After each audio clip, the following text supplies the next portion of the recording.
Hey guys, want your vault runs to look like this? Holy shit.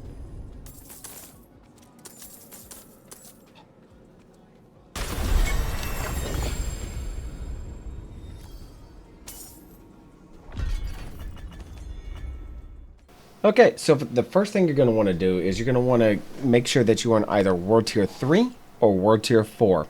And ensure that you have any Nightmare Sigil that you can activate on those specific World Tiers, such as a Nightmare Vault from 1 through 20 for World Tier 3 and 21 and up for World Tier 4.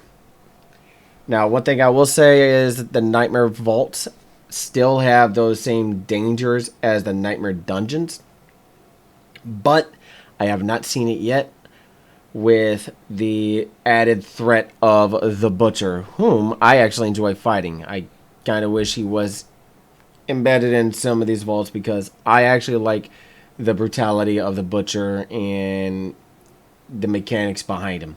Now, I will say within the vaults, I have ran into Son of Malphus, and while he's not as hard hitting as the Butcher, he still has that beefy health bar and everything else. Now, as you can see, whenever you complete the first step, you'll enter the vault. You'll clear out the first group of ads. This one has nightmare portals. You'll notice I am clicking multiple times on the Zoltun Cool warding statue. This will increase your Zoltun wardings by 3 per pearl. So ensure that you have the pearls associated with what you're wanting to increase it by. If not, just run a couple vaults, do a couple of the world events, go through and just farm up and be sure to get them. Now, as you've seen in the very beginning of the video, there are 3 chests that all require the Zoltun wardings at the end. One chest that requires 1 ward, a second chest that requires 4 wards, and the big chest requires 10 wards for a total of 15 wards in total. Now, I will say this, even though that the vaults are something new to the season, they slow a lot of faster paced players down exponentially, because if we want that loot and we want everything else, we have to avoid all these traps. If you get hit by the traps, you lose a single ward. If you get hit multiple times by a single trap, such as a post or pillar that's spinning around, you'll lose multiple wards, 1 per hit. So if you're sitting there wondering why you're not able to get any chests at the very end, it's because the traps basically drained everything away. So that's something to keep in mind, and also play it kind of smart, play it a little bit slower than what you would. I know I say that, but you see me absolutely going ham on all the enemies in here. I am using a ball lightning sorcerer for this season. I used one previously and really loved the feel of it. I will still say in this season, even with the patches and the quote unquote nerfs that they did, this build still feels broken and beyond stupid, because this isn't even a complete build and I'm just tearing through it.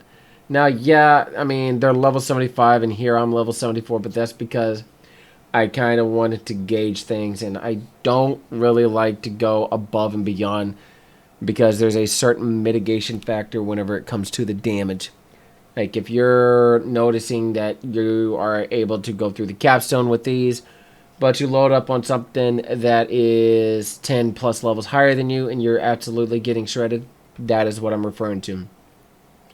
As the difference in levels are different, so is the damage of the enemies that do damage to you. You can have infinite amount of health and do an infinite amount of damage, but when the boss can still put you in your place, and same thing with the ads and elites and everything else, then you need to reevaluate and see what level you want everything to be. This is why the tier 90 plus dungeons and vaults, they're at level 140 plus, and I'll be honest, they are brutal. So from here, just go through, watch out for the traps. I get hit a couple times right here. I lose 2 charges. And at the very end, I think I ended with 18 or 19 charges in total, and allowed me to get to the 3 chests that I needed, plus the additional one to summon the pillar where you level up your glyph for your skills, your paragon points. And just when you get to that final area, don't run into the middle. Find an area where you want to go to and basically just hold out. And you'll see what I'm talking about here in a little bit. I let the traps do the work for me. And the reason why I say this, anything that the elites spawn or anything that the elites do, they will not do damage to themselves or to the monsters. However, anything that the vault does to you, it can do to the essentially to the elites.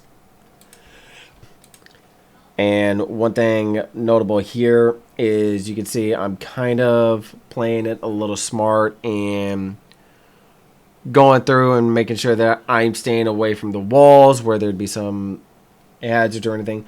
But as I was saying, the elites and the monsters and the ads and all the enemies within a vault, just like you've seen in the dungeons where they'll take damage from the hazards or the spikes, the traps will still melt them.